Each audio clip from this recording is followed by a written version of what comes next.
चलिए स्टार्ट करें। तो सबसे पहले हम पढ़ रहे हैं क्या, वैदिक सभ्यता। वैदिक सभ्यता में क्या देख रहे हैं, वैदिक सभ्यता में हम क्या देख रहे हैं, देखो तीन चार चीजें देख रहे हैं। वैदिक सभ्यता में हम देख रहे हैं कि आर्यों का आगमन कैसे हुआ। पहले तो आर्यों के आगमन के लिए कौन सा सिद्धांत सबसे प्रभावी है, मैक्स मुलर का सिद्धांत। वो क्या बोलते हैं, आर्य कहां से आए थे, आर्य कहां से आए थे, भूमध्य एशिया से आए थे। कहां से आए थे, भूमध्य एशिया से आए थे। तो देखो आर्यों के संदर्भ को समझने के लिए एक जल्दी से बना लेते हैं डायग्राम और फिर उसके बाद समझते हैं।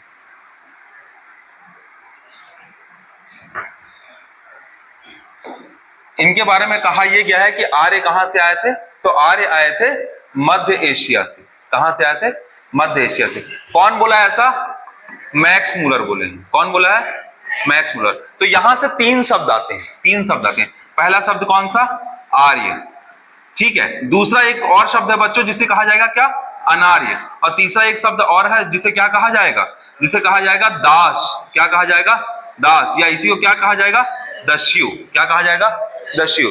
हम पढ़ रहे हैं वैदिक सभ्यता। क्या पढ़ रहे हैं, वैदिक सभ्यता में जो भी लोग ने वेद लिखा या वेद को कहा वो कौन थे, वो आर्यंस थे। कौन थे, अब ये आर्य कौन थे, पहले तो आर्यों के पहले किसकी सभ्यता थी, सिंधु घाटी की सभ्यता थी। सिंधु घाटी सभ्यता कहां पे थी, क्या थी। अब सिंधु घाटी सभ्यता का क्या हो गया, पतन हो गया। फिर कौन आए हैं, आर्य आए हैं। तो आर्य जो बाहर से आए, यानी बाहरी लोग, बाहर से आए हुए लोग, बाहर से आए। अनार्य कौन है, जो भारत में पहले से रह रहे थे, भारत में पहले से रह रहे थे। अब क्या होगा, जैसे ही आर्य आएंगे तो आर्य और अनार्य के बीच क्या होगा, एक सामाजिक व्यवस्था बनेगी। या तो अनार्य आर्यों को स्वीकार करेंगे या अनार्य आर्यों को स्वीकार नहीं करेंगे, और क्या होंगे, अनार्य मूव करेंगे। क्योंकि आर्य ज्यादा ताकतवर थे, आर्य विदेशी थे, है ना, बाहर से आए थे। इनकी ये नॉर्डिक रेड प्रजाति के थे। कौन से रेड प्रजाति के थे, नॉर्डिक रेड प्रजाति के थे, जिसकी वजह से इनकी हाइट ऊंची ऊंची, रंग गोरा गोरा, ठीक है। इनके पास जो पशु थे वो स्ट्रांग, इनके पास गायें थी बहुत, मतलब ये स्ट्रांग थे। ये अनार्यों की तुलना में क्या थे, स्ट्रांग थे। इसलिए आर्य वर्सेस अनार्य में क्या होगा, अनार्य कुछ लोग डर के कहां चले जाएंगे, साउथ इंडिया की तरफ चले जाएंगे, और मेन आर्य लोग कहां रह जाएंगे, बीच में, सेंटर में। और ये आर्य ही क्या कहलाएंगे बच्चों, ये आर्य कहलाएंगे श्रेष्ठ, यही कहलाएंगे अभिजात्य, यही कहलाएंगे कुलीन। क्या कहलाएंगे, कुलीन, या यही कहलाएंगे उच्च वर्ग के लोग। क्या कहलाएंगे, उच्च वर्ग के। ये अपने आप को इस तरीके से प्रिटेंड करेंगे। ऐसे व्यक्ति जो अनार्य थे और आर्यों की अधीनता स्वीकार कर लेते हैं, क्या कहलाएंगे, दस्यु। अनार्य किसके अंतर्गत आ गए हैं, आर्य के अंतर्गत आ गए, है ना। इन्होंने यानी कि आर्य की अधीनता किसने स्वीकार कर लिया, अनार्य ने, तो वो क्या कहलाएंगे, दस्यु। अच्छा, ये लोग धीरे धीरे धीरे धीरे किसको सीखेंगे, शिक्षा सीखेंगे। क्या सीखेंगे, शिक्षा।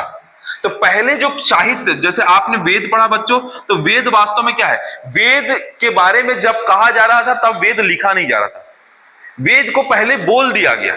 इसीलिए इनको बोलते हैं जनश्रुति साहित्य। क्या कहते हैं, ऐसा साहित्य जिसको आपने सुना है और सुन के लिखा है।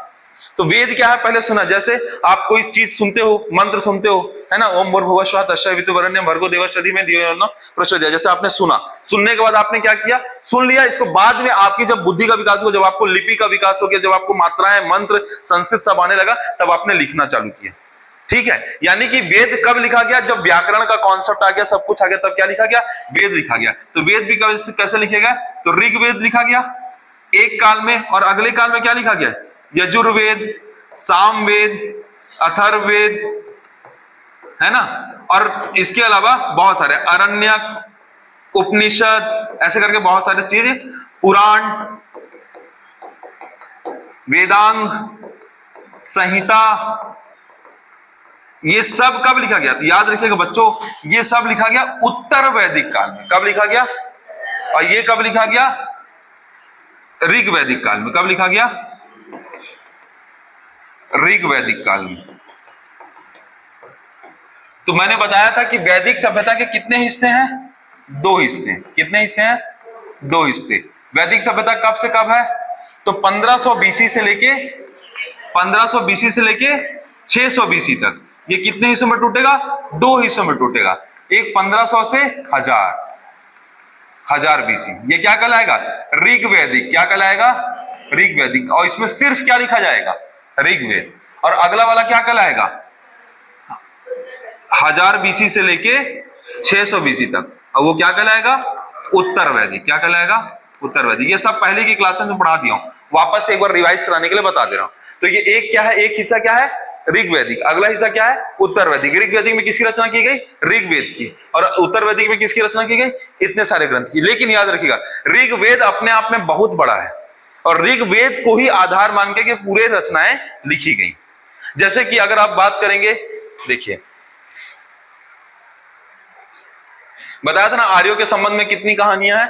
8-9 सिद्धांत हैं, जिसमें सबसे प्रमाणित सिद्धांत कौन सा है? मैक्स मूलर का। मैक्स मूलर का सिद्धांत क्या बोलता है कि आर्य कहां से आए थे? मध्य एशिया से आए। ठीक है, आर्य, अनार्य, दास, दस्यु। ठीक है, बताएंगे इसको, बताएंगे। मुद्दे की चीज चलते हैं पहले। ये कल पढ़ाया था सब।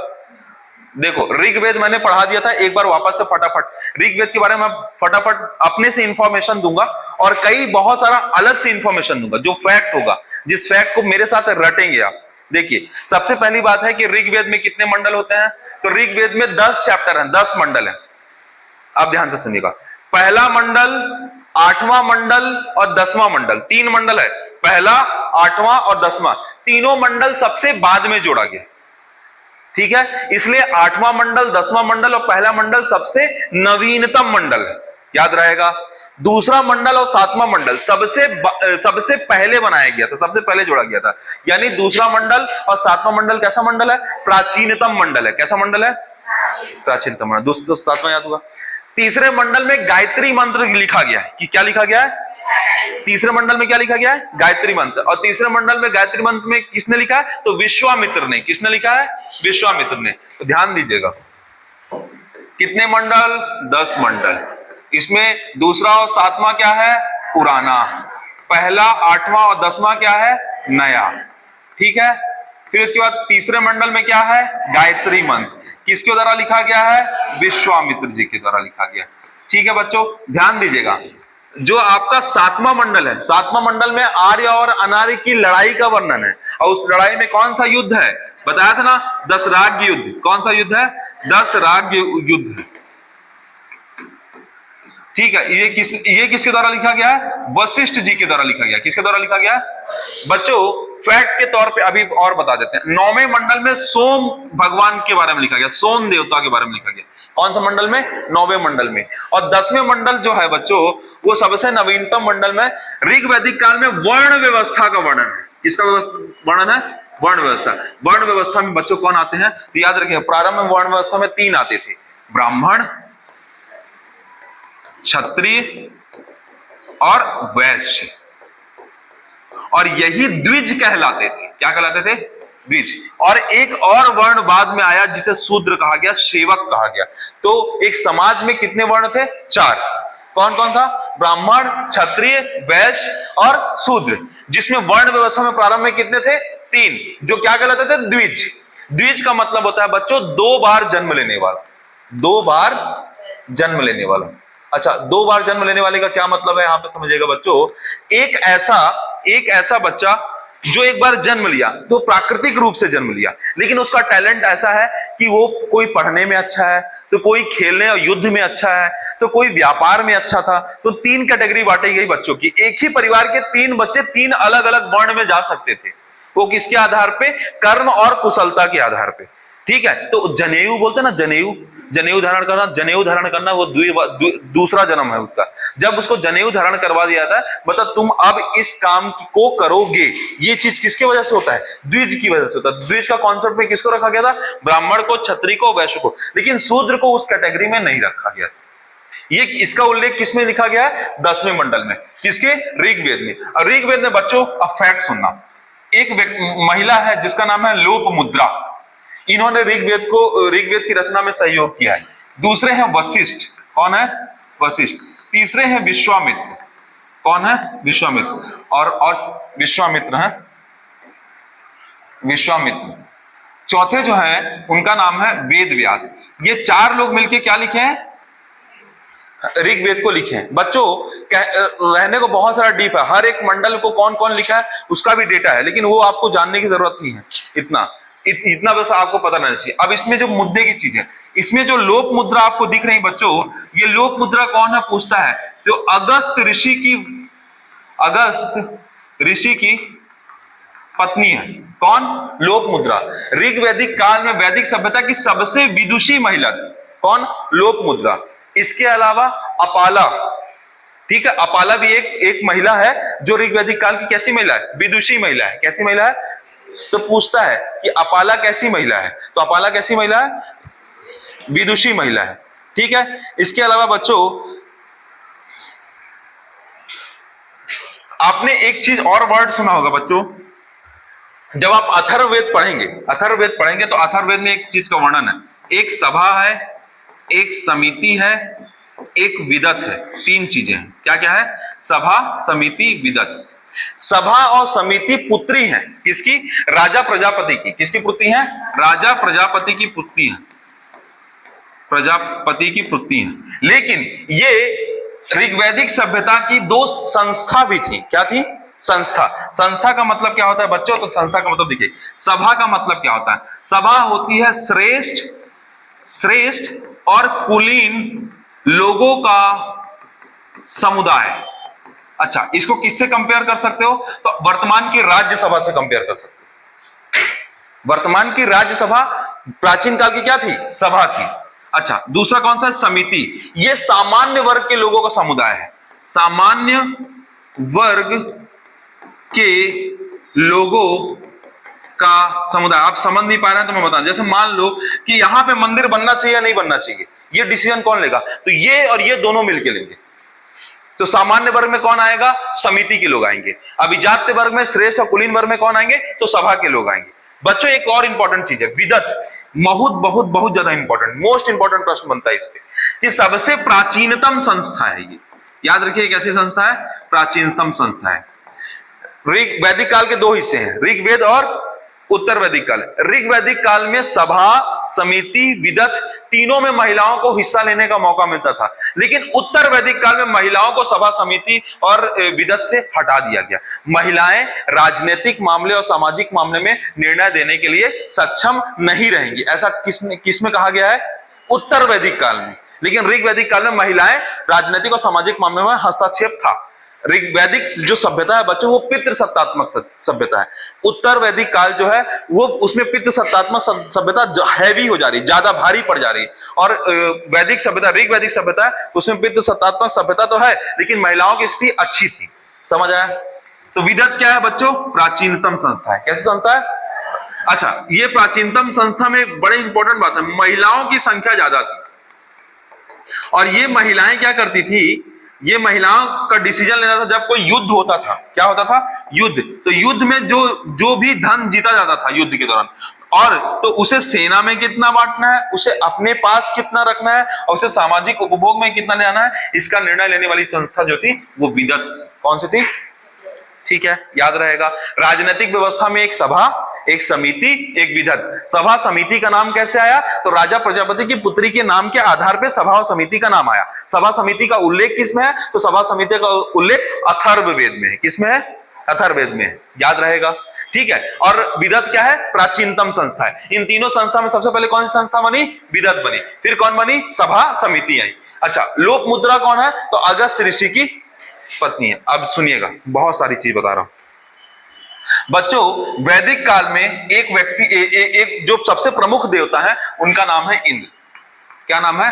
इंद्र। लेकिन वैदिक सभ्यता में इंद्र को इंद्र नहीं कहा गया है, उसे कहा गया है पुरंदर। क्या कहा गया है? पुरंदर। क्या कहा गया है? पूरी वैदिक सभ्यता में 250 बार इंद्र शब्द का प्रयोग किया गया है। कितने बार प्रयोग किया गया है?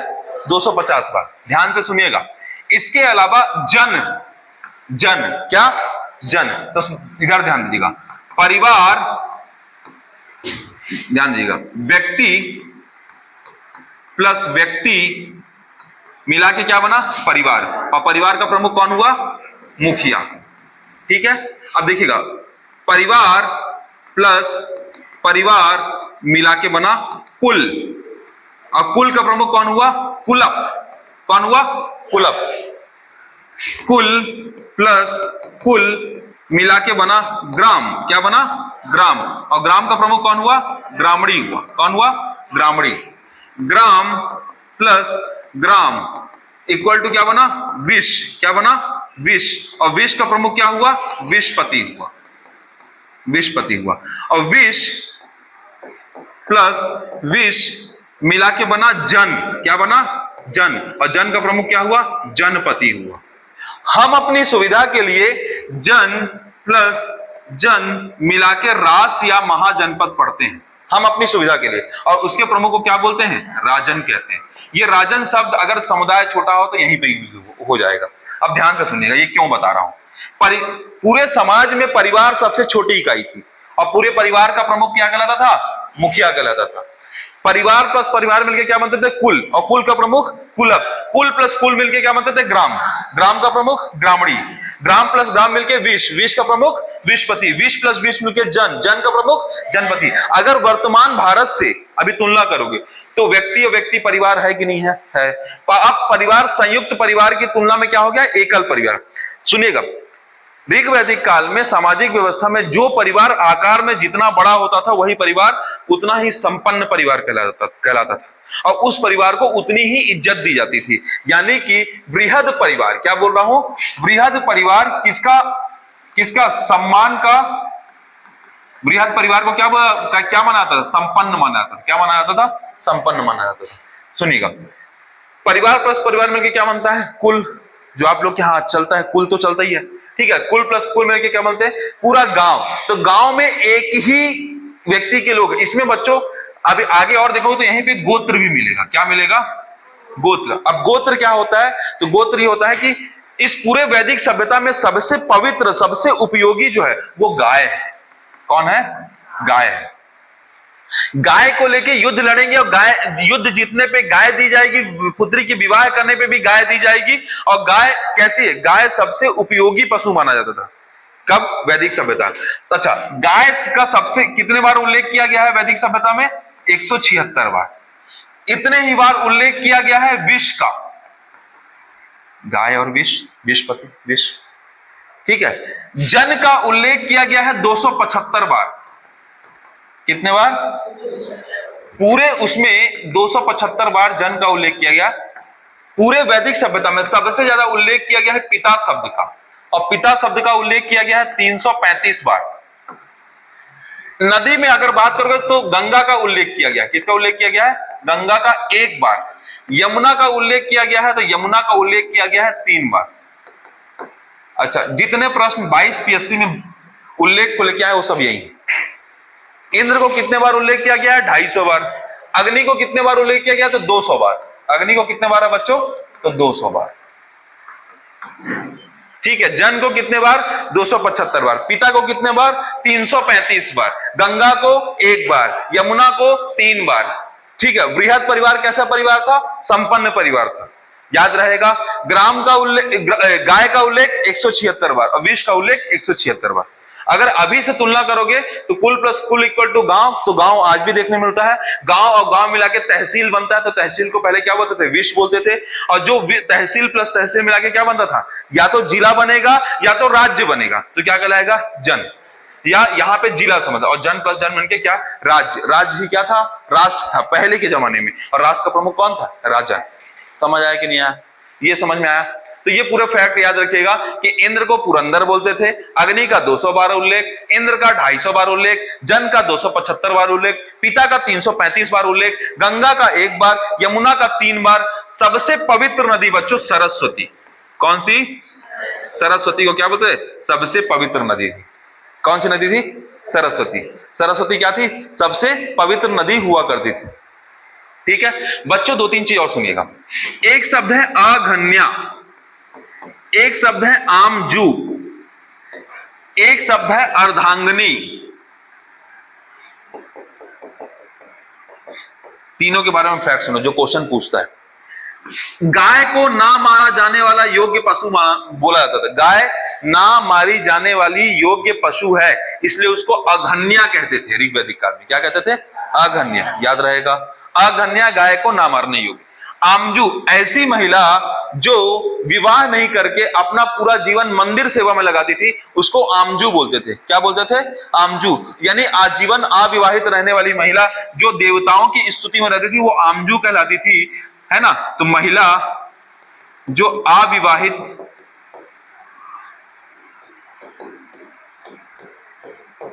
देवी स्तुति में लीन रहती थी, वो क्या कहलाती थी? आमजू। सतपथ ब्राह्मण है? नहीं है तो है, समझो क्या है। सतपथ नाम का एक ब्राह्मण है, वो क्या है? शुक्ल यजुर्वेद का एक प्रकार है। यजुर्वेद के दो प्रकार है, शुक्ल यजुर्वेद और कृष्ण यजुर्वेद, कल बताया था। तो अर्धांगिनी शब्द का प्रयोग सतपथ ब्राह्मण में किया गया है। किसमें किया गया है? सतपथ ब्राह्मण में किया गया। बच्चों याद रखो, अभी प्रीलिम्स का क्लास चल रहा है स्पेशली, इसलिए फैक्ट फैक्ट फैक्ट फैक्ट बताया हूं, और पूरे फैक्ट रट डालो। इतना फैक्ट कहीं नहीं मिलेगा एक जगह, ये बुक में भी नहीं, क्योंकि ये पढ़ते पढ़ते क्वेश्चन सॉल्व करते करते एक जगह लाया है इस पूरे फैक्ट को। जितने यूपी में अभी यूपी पीसीएस हुआ था, उसमें बहुत टफ क्वेश्चन आए थे हिस्ट्री के। हम कंटेंट को इस स्तर का ले जाएंगे, ऑल ओवर इंडिया में कहीं कभी हिस्ट्री का आप क्वेश्चन बनना चाहिए।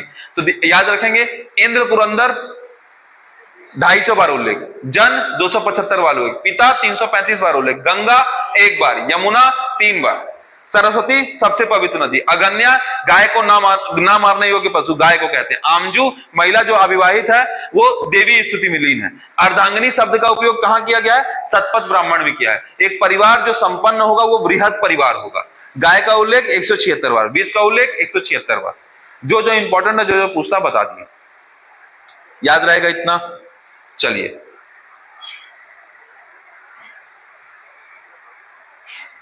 बच्चों, स्तूप ईरानी सभ्यता का नाम क्या था? जेंदावस्ता। क्या नाम था? जेंदावस्ता।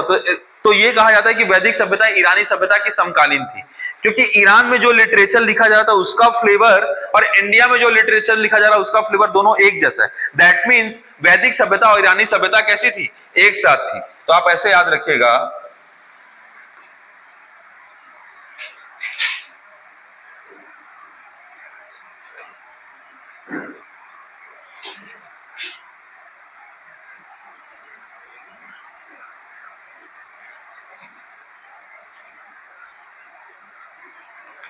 मान लीजिए इस तरीके से। तो यहां पे यहां पे आर्यन आए थे, कहां से आए थे? यहीं से आए थे। तो यहां पे जो सभ्यता है, यहां पे जो सभ्यता है, ये कौन सी सभ्यता है? वैदिक सभ्यता है। कौन सी सभ्यता है? वैदिक सभ्यता। वैदिक सभ्यता है।